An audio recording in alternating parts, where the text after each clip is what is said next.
既然不换，为何还要执意离开？不如我不恨你，即便我可以，我也不能复仇。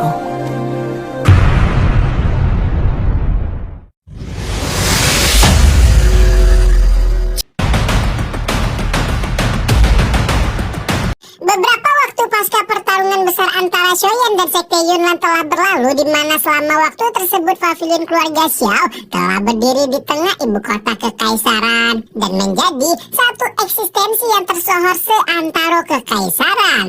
Xiaoyan yang baru saja memulihkan diri dari luka-lukanya akhirnya keluar dari kamar dan langsung disambut dengan sukacita oleh kedua saudaranya. Xiaoli dan Xiaoding langsung memastikan keadaan adik mereka, berhubung bisa dibilang pertarungan ini telah membuat Xiaoyan mendapat luka terparah seumur hidupnya. Xiaoyan memang belum kembali ke kondisi normalnya, namun tuan muda ketiga keluarga Xiao itu sudah bisa keluar kamarnya dan meminta update tentang perkembangan pembubaran Sekte Yunnan kepada kakak-kakaknya. Xiaoli menjelaskan jika sudah ada lebih dari setengah murid yang keluar gunung dan memang membutuhkan lebih banyak waktu bagi Sekte Yunnan benar-benar hilang dari kekaisaran, di mana tanpa kekesalan terkandung dalam nada tuan muda kedua keluarga Xiao itu, mengingat sisa anggota Sekte Yunnan dilepaskan dengan terlalu mudah. 这次算是便宜他们了啊！宗门人数减分大败。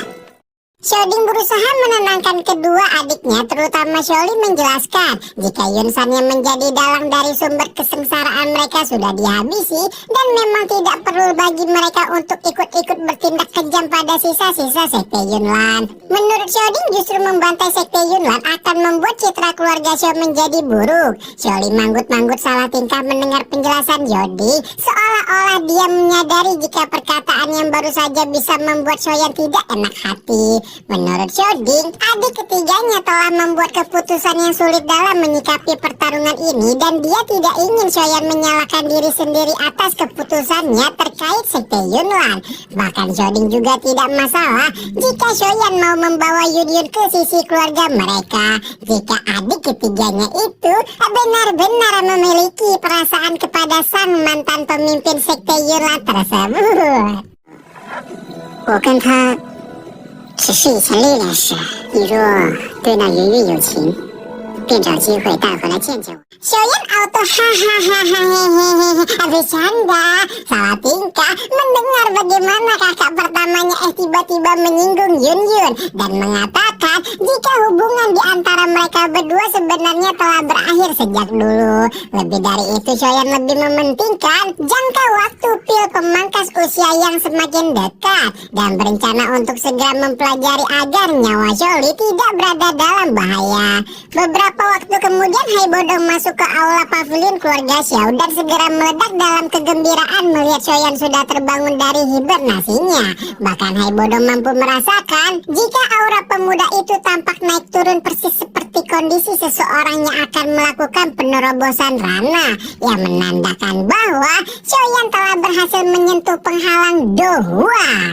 Hai Bodong hanya bisa geleng-geleng kepala memikirkan keberuntungan bocah satu ini memang seringkali tidak masuk akal, karena meskipun telah berada di antara hidup dan mati pasca pertarungan melawan Sekte Yunlan, Xiaoyan juga mendapatkan kesempatan sebegitu besar untuk segera bergabung dengan para ahli elit Dohuan.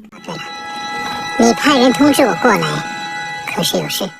Hai Bodong bertanya-tanya ada urusan apa Xiaoyan meminta seseorang untuk memanggilnya datang. Baru setelah itu Xiaoyan menyinggung aula jiwa dan menanyakan apakah pemimpin besar keluarga Miteer itu memiliki informasi tentang aula jiwa. Membicarakan tentang aula jiwa, Hai Bodong tidak bisa memungkiri bahwa kedudukan keluarga Miteer belum mampu membuatnya mengetahui entitas seperti aula jiwa yang seharusnya termasuk dalam faksi-faksi terbesar di seluruh benua Doki. Yang dia tahu, aula jiwa adalah sebuah kekuatan yang sangat besar dan hal itu membuat tidak banyak kekuatan lain bisa memiliki akses untuk mendapatkan informasi tentang aula jiwa. Apalagi Apalagi bisnis yang dilakukan Aula Jiwa cukup ekstrim, yaitu memburu jiwa-jiwa yang kehilangan raga mereka. Menurut Soyan saat ini, baik ayah maupun gurunya berada di tangan Aula Jiwa dan organisasi misterius itu juga memiliki ketertarikan besar kepada keluarga Xiao. Apabila hal ini benar, Hai Bodo memberikan saran agar 3 bersaudara Xiao itu segera membangun kekuatan besar demi melindungi keluarga mereka dari incaran Aula Jiwa. 建立起能与之抗衡的势力才行。 Kesempatan untuk membentuk kekuatan besar itu semakin mudah karena sekarang sekte Yunlan yang hampir menjadi sekte kelas 1 dan bergabung dengan faksi besar sudah dihancurkan dan Choyan memiliki banyak potensi untuk menggantikannya. Dengan kemampuan keluarga Xiao sekarang, mereka bisa dengan mudah melambaikan tangan dan faksi-faksi besar kekaisaran akan dengan senang hati memberikan bantuan. Choyan cukup ragu dengan saran ini, mengingat sebenarnya dia tidak memiliki keinginan untuk membentuk faksi sama sekali sebelumnya dan ingin fokus meningkatkan kekuatan. Namun Choding mengatakan jika adik bungsunya tidak perlu mengurus sekte dan bisa fokus berlatih seperti biasanya, karena dialah yang akan menggantikan posisi Shoyan untuk mengurus faksi tersebut. Atas dorongan dari kakak pertamanya, Shoyan pun akhirnya menyetujui saran tersebut dan sekali lagi meminta bantuan Hai Bodong untuk menjalin komunikasi sekali lagi dengan faksi-faksi besar kekaisaran. 麻烦海老，帮我联系一下法马会长以及其他家族族长。 Di sisi lain, Jia Xingtian dan cucunya Yaoye saat ini juga terlibat pembicaraan mengenai Shoyan pasca kehancuran sekte Yunnan yang sebelumnya bertindak sebagai harimau di Kekaisaran Diama. Namun meskipun Kekaisaran Diama telah terbebas dari sekte Yunnan, mereka masih tidak bisa santai karena Shoyan juga telah menjelma menjadi eksistensi yang sekuat Yunsan. Yaoye memahami apa yang dikhawatirkan oleh kakeknya, mengingat betapa besar kekuatan Shoyan saat ini, apalagi ada seorang elit Dozong layaknya Tante Medusa di sisi pemuda tersebut. Apabila keluarga kekaisaran tidak berhati-hati dengan tindakan mereka dan membuat tuan muda ketiga keluarga Xiao itu tersinggung, maka bukan sebuah ketidakmungkinan Kekaisaran Diama juga bisa ikut musnah seperti halnya sekte Yunlan. 既然宗主就是个例子，如今萧炎已然得势，只要我们稍有敌意。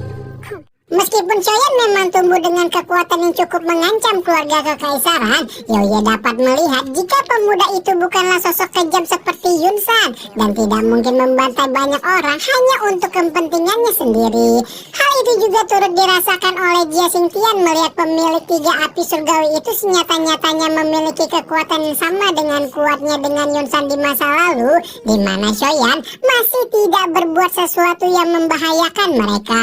Karena itulah Jia Xingtian menyetujui saran Yaoye untuk memberikan bantuan dan dukungan kepada Shoyan atas nama keluarga kekaisaran. Namun Jia Xingtian memastikan dengan jika pemuda itu tiba-tiba berubah tabiatnya dan benar-benar menjadi Yunsan kedua di masa depan, maka pelindung keluarga kekaisaran itu berjanji akan memaksa tubuh tuannya untuk bertarung sampai mati demi membuat tuan muda ketiga keluarga Xiao itu menderita. 败俱伤，老夫也叫他讨不了好果子吃。 Jia Xingtian dapat melihat jika cucunya itu tampak begitu mempercayai Shoyan dan mulai bertanya-tanya apakah putri mahkota kekaisaran itu udah kelepek-kelepek sama Kang Pak Boy. Tapi apapun itu Jia Xingtian melihat jika Shoyan memiliki kualifikasi untuk mewakili kekaisaran Jamak dalam konferensi besar sekte, dan hal itu bukan sesuatu yang merugikan bagi kekaisaran. Dibanding itu, Jia Xingtian lebih penasaran dengan faksi baru yang disebut sebagai sekte racun di Kekaisaran Cuyun yang memiliki peningkatan kekuatan secara pesat dan dapat mengancam keberadaan mereka di konferensi sekte. Yaoye sebenarnya sudah mengerahkan cukup banyak mata-mata untuk menyelidiki sekte racun, namun hanya informasi atas 2 kata saja yang dia dapatkan dari penyelidikan itu, yaitu eksistensi yang disebut sebagai gadis racun. Sekarang kita balik lagi ke Shoyan yang sedang mempelajari gulungan berisi resep penawar pil pemangkas usia yang ditinggalkan oleh Abah. Abah harus meminta maaf jika dengan minimnya informasi tentang pil tersebut, dia masih belum bisa menemukan penawar atas pil pemangkas usia. Namun dia bisa memberikan beberapa rekomendasi pil untuk memperpanjang nyawa kakaknya, serta membantu Shaolin menembus ranah Dohua. Karena setelah kakak kedua Shoyan itu berhasil menjadi seorang Dohua, maka efek dari pil pemangkas usia juga akan menghilang dengan sendirinya. Apa yang harus Shoyan buat adalah pil nyawa Jinmi yang bisa membantu memperpanjang nyawa seseorang sampai 10 tahun, namun hanya bisa dikonsumsi sekali seumur hidup. Shoyan tampak begitu bersemangat melihat catatan peninggalan Abah sebelum menyentuh segel api di dahinya, dan sekali lagi berjanji jika suatu saat nanti dia pasti akan menyelamatkan ayahnya juga Abah Yolo dari tangan Aula Jiwa.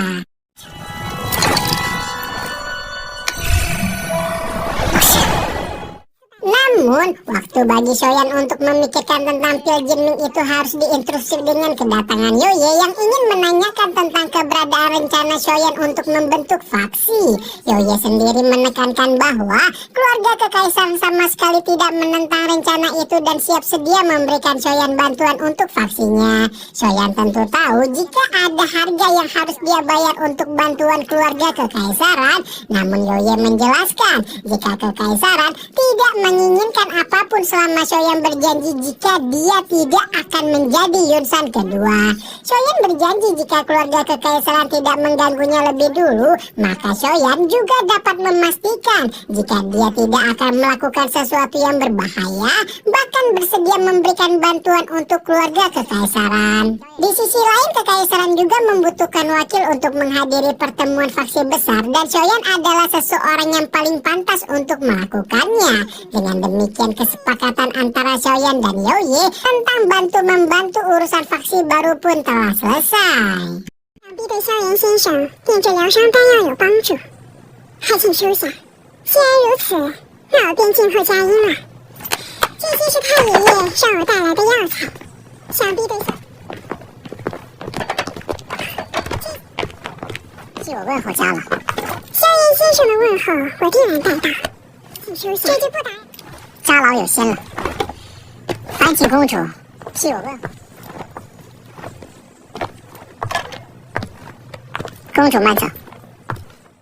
Sepeninggalan Putri Yoye, 3 keluarga Xiao bersaudara itu kembali berbincang di mana Shaolin mengemukakan rencananya untuk kembali ke wilayah sudut hitam setelah luka-luka Shoyan sembuh, karena dia tidak bisa meninggalkan gerbang Xiao terlalu lama. Obrolan tentang pembentukan faksi kelas 1 itu harus diakhiri lebih awal karena Shoyan dikejutkan dengan kedatangan Nalan Yantran yang mengabarkan bahwa Yun Yun akan segera pergi dari Kekaisaran Yama dan ingin bertemu Shoyan untuk terakhir kalinya. Shoyan tentu agak terkejut dengan kabar ini dan akhirnya mengikuti Nalan Yantran pergi ke Gunung Awan Berkabut yang sekarang telah berubah menjadi sebuah tanah luas yang kosong pasca pembubaran Sekte Yunlan. Ketika sampai di sana, Shoyan sempat terlibat percekcokan kecil dengan Nalan Yantran, di mana tuan putri keluarga Nalan itu mengonfrontasi Shoyan atas perbuatan kejamnya kepada Sekte Yunlan, membuat Shoyan berharap Nalan Yantran bisa melihat bagaimana Sekte Yunlan membantai keluarganya sebelum mengatakan itu. Nalan Yantran jadi tidak enak hati mendengar perkataan Shoyan, mengingat bahwa perbuatannya di masa lalulah yang menggiring mereka dalam kondisi ini. Tidak mau tenggelam dalam nostalgia, Shoyan pun segera menanyakan di mana Yunin berada dan meminta Nalan Yantran membawanya ke sana.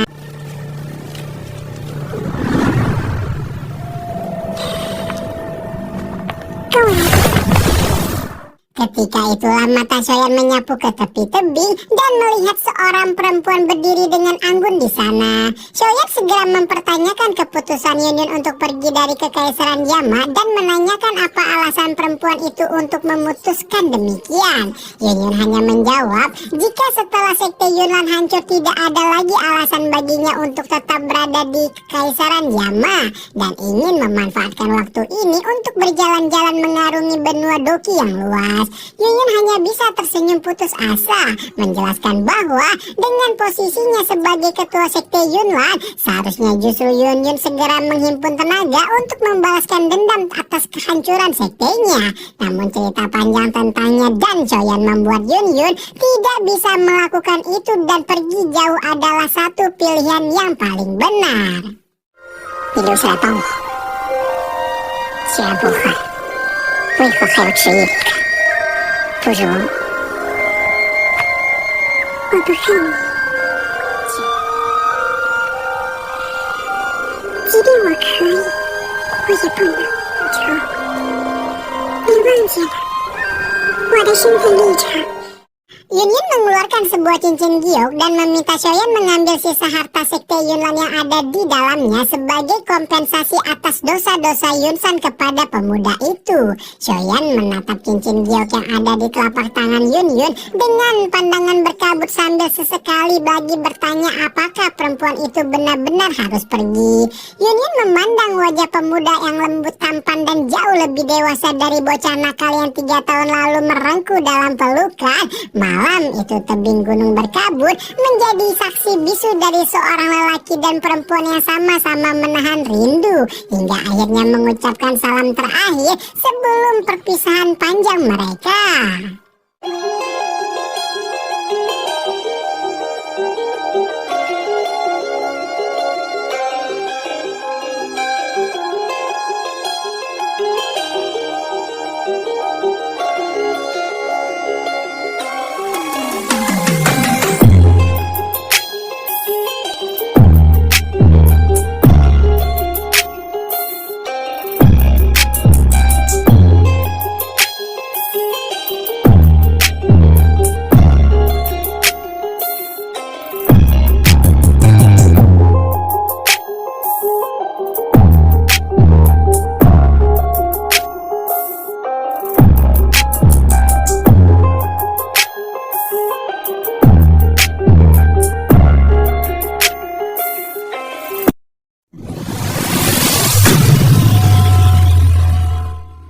Waduh guys, edan gak tuh? Aduh, akhirnya Choyan dan Mbak Yunsi pun harus berpisah guys. Aduh, mantan terindah sih ini.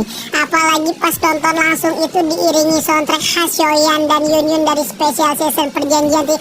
Wah, udahlah pokoknya beda banget pas spesialnya. Pokoknya kalian nonton langsung lah pokoknya Maya. Kalian pokoknya mah edan nih episode ini mah. Kalau kalian nonton dari episode 1 season 1 semua episodenya ditonton, aduh nyesek sumpah, sampai merinding bulu ketek loh sumpah. Apalagi pas diiringi keluar lagu soundtracknya, aduh bener lah nggak ada lawan lah pokoknya. Nah pokoknya mah kalian sehat-sehat selalu guys. Ripu ini teh nggak bisa banyak ngomong dulu ya guys ya.